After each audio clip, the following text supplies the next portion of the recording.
What's up, guys? This is Rent Roller coming at you guys with a serious topic.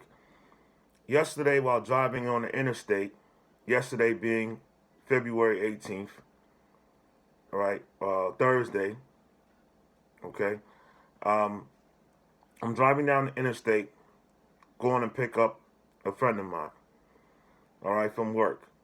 He needed the favor. It was a snowstorm. I understood that, but I said, okay, if I take the highway, that's the one road that I know is going to be mostly flat and mostly cleared and salted because the highways get hit first, right? So I'm driving along fine. I'm on the interstate, okay? Um, 80 West in the Poconos to be exact. Okay, I'm going headed 80 West on the Poconos. It's a two-lane highway once you get up here to this point. And then once it goes past a certain exit, it'll turn back into 3 lanes. But for a long stretch, it's only 2 lanes. I'm driving in the far left lane, right? I pass an exit. As I'm passing this exit, a tractor trailer comes from the on-ramp across the right lane, swerve to get around the truck in front of him, and almost hits me with the trailer. I then have to swerve into the guardrail, and which is luckily it was full packed with ice and snow. I bounce off the guardrail and keep going straight. Now this trucker didn't stop. He damn near killed me. If I didn't swerve into the guardrail and just in time the trailer missed me as I bounced off the guardrail or the interstate, he kept going. So immediately I jump on my phone, I dial 911, and I'm following the truck down the interstate. At first I couldn't see his license plate and trailer number because it's snowing. The trailer tires are kicking up snow and water. I'm following behind him. So as I'm on the phone explaining what's going on to 911, the lady says, well, hold on. What mile marker are you at?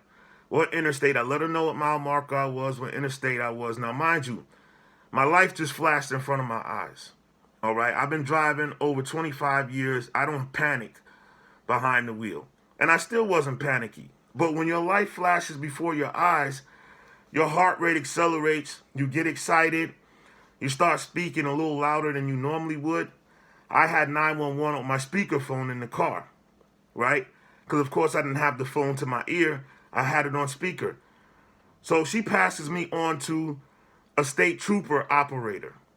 This state trooper operator was so arrogant, and I'm trying to explain to him what happened. First thing he tells me is, oh, if you don't calm down, I'm going to hang up. I'm like, what are you talking about? I'm in the middle of an emergency.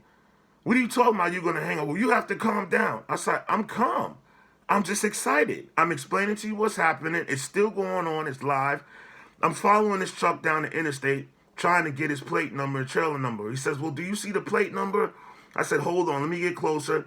I give him the plate number of the trailer, the license plate number. I give him the trailer number. You know, that T and the bunch of numbers that's on the top of trailers.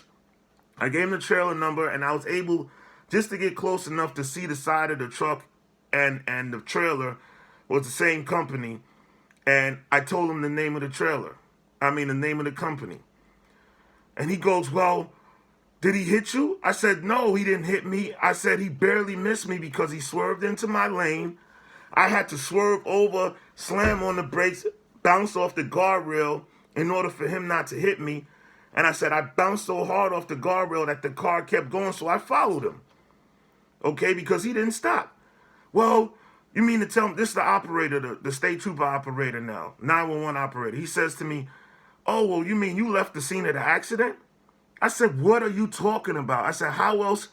What scene of the accident? There's no scene. He swerved in front of me. I bounced off the guardrail. I'm pretty sure my car is damaged. I'm following behind him to get his information. I need a trooper out here right now. Well, we're not going to send no trooper to chase you guys down the highway. If he didn't hit you, then he doesn't have to stop. I said, are you freaking kidding me? What do you mean he doesn't have to stop? You mean he could swerve in front of me, I could have spun out, done a 360, flipped the car over and died, okay, and nobody would have knew what happened because he would have just kept going, and people would have just assumed I lost control of the car in a storm, which I didn't. And he's like, oh, well, if he didn't hit you, he doesn't have to stop.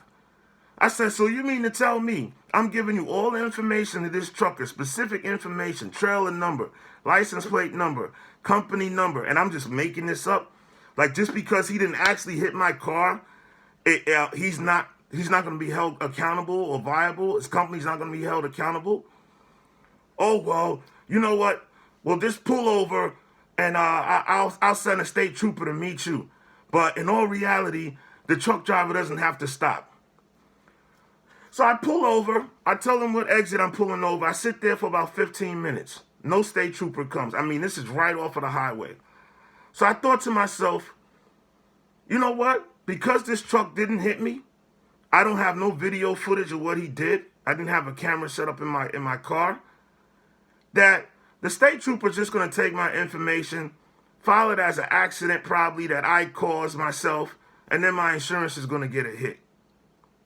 And then I inspected the car. I calmed myself down a little bit. I got out. I inspected my car.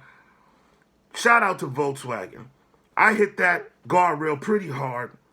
Yes, it was packed with snow and ice, but I bounced off it pretty hard. And the only thing that happened, from what I could tell, is I lost the hubcap. Okay, my car is a base model. It doesn't have rims. It has hubcaps. And the airbags didn't deploy. Okay, so thankfully. And so I said to myself, you know what? All this thing is going to do is jam me up with my insurance and raise my insurance up, and they're not going to hold this truck driver accountable. I gave the 911 operator my name, full name, everything, the description of my car. I said, you know what? If they want to come to my house and question me, let them come to my house.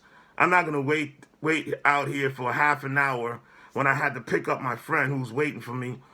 And they come and tell me some BS about, oh, well, the truck didn't hit you. There's nothing we could do. So I want to warn everybody out here. Stay away from tractor trailers and do not drive in the snow unless you absolutely have to, because it doesn't matter how good you are. I have almost 30 years of driving experience. Okay? Doesn't matter how good of a driver you are, how experienced you are, it may not be your fault. You may have some idiot in a four-wheel drive tailgating you, like most people do in four-wheel drives. They think they're invincible, tailgating you, and don't realize that the brakes work the same, no matter if you have four-wheel drive or not. And they may slide right into the back of you. You might be stopped at a light. A car may be going too fast, hit the brakes, no traction, and slide right into you, or lose control and swerve into you. You know, now this truck driver, whoever he is very lucky. The state trooper, not the state trooper, the trooper operator, the 911 operator said, well, you need to pull over. You shouldn't be following him down the road, chasing him down the road. That truck driver was very lucky. Because if I would have still followed him, I would have made him to stop. It would have been a very bad day for him. Because he almost killed me. Okay, it just so happened that the Volkswagen Jetta sits low to the ground. So instead of hitting a guardrail and flipping, I bounced off of it. But what if I was in an SUV or a taller truck? I might have flipped right over that guardrail, flipped upside down, and either died or came right onto oncoming traffic and been hurt real bad. Okay, so I want to warn everybody. Stay away from these trucks, these big 18-wheelers, especially in inclement weather, and just stay off the road, period. In ice storms and in snowstorms, it's not worth it. Your job is threatening you. You know what? Find a way around it. You know, quit that job. You know, a lawyer up, file a complaint, because they should not be forcing you to risk your life and go out here to work like I was picking up my friend at Walmart Distribution who did not close.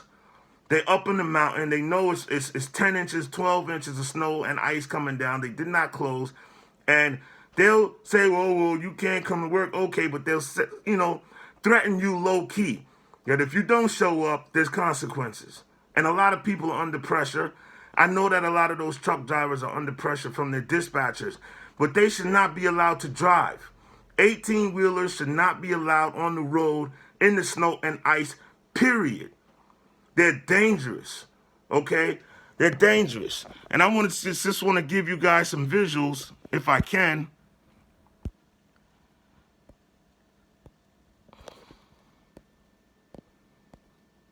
You know what? This camera's acting up right now for whatever reason. But yeah, I'll send you some visuals in the next video. But yeah, guys, tractor trailers should not be allowed on the road. Be very careful around trucks and other idiots in four-wheel drives that will jeopardize your life rushing to get somewhere.